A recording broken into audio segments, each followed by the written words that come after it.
I have to say, Jeff Nichols is slowly making his way up the ladder of my favorite directors working today. If you aren't familiar with his work, I highly recommend checking out the rest of his stuff. He's a director that sort of flies under the radar, so I don't blame anyone if they haven't seen much of what he's done. He's only directed 6 feature films, so his filmography is pretty easy to dive into, and I also think it's very digestible. That remains true with his newest film. I really enjoyed this movie. Like, subscribe, comment down below, and tell a friend if you haven't. And of course, if you're new, check out the rest of the channel and let me know what you think. Let's dive into the Bikeriders.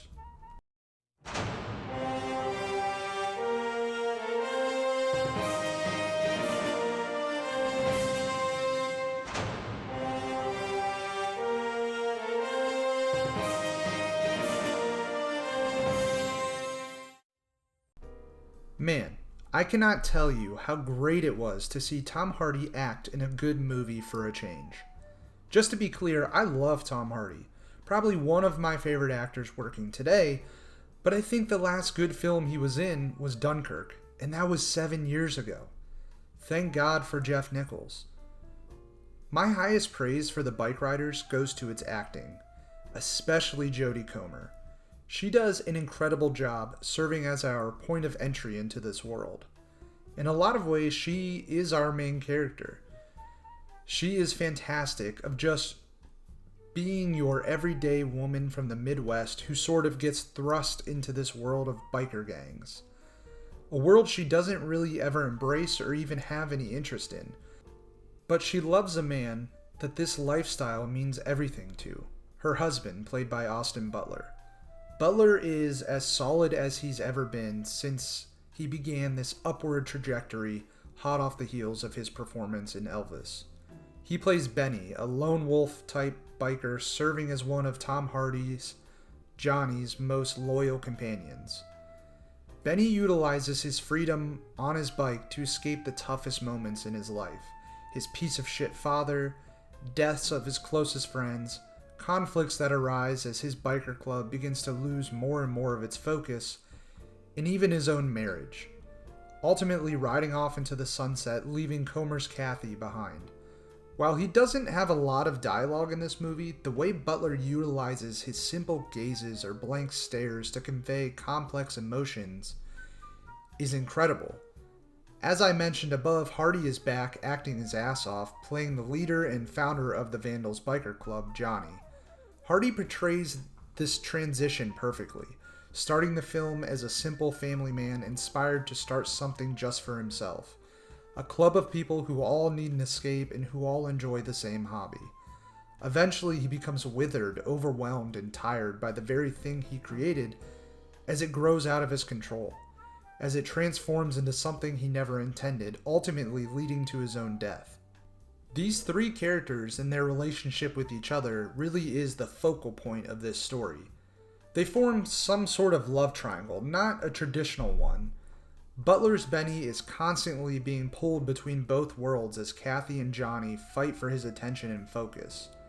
This story isn't just about the history of this club and its colorful cast of members and what happens to them, but it's a story about love, passion, caution, balance, freedom, and regret.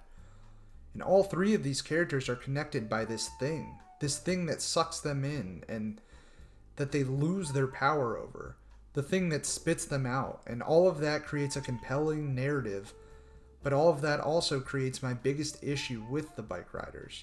I don't think Nichols went far enough for this movie to hit as emotionally as it should. The Bikeriders is just shy of 2 hours. And look, I know audiences have gotten a little worn out from the ridiculously long runtimes of some of these blockbusters or just normal everyday films. And I understand. There have been some films from the past few years that should have had some runtime whittled down for the sake of everyone involved. That being said, I think if the Bikeriders was even just a half hour longer, this film would have been better for it. What this movie lacks is the room to create the depths necessary for this narrative to hit as hard as it could have. You understand all of the characters' motivations and you empathize with their struggles, But I think because of the way this movie progresses through its story, and the manner in which sometimes it meanders through this world, you never really feel emotionally connected enough to care beyond just face value. I loved this movie for its performances, visuals, and the world that Nichols created, but I do think some viewers will be turned off by the way the narrative unfolds. I will admit this movie certainly isn't for everyone. If you enjoy Jeff Nichols' work, I think you'll find a lot to appreciate in The Bikeriders. Between the cinematography, the acting showcase, and the way the story is structured, it's a movie worth viewing. It's probably not going to have the emotional punch that most audiences are looking for. It certainly didn't for me. And if we're being completely honest, this movie isn't going to appeal to a wide audience. This is a kind of niche film, especially in the way that Nichols' direction navigates the story. And that's fine, not every movie is for everyone.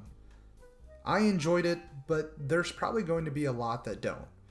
But I think for those who appreciate what this director does and the actors involved, I think you will enjoy The Bikeriders.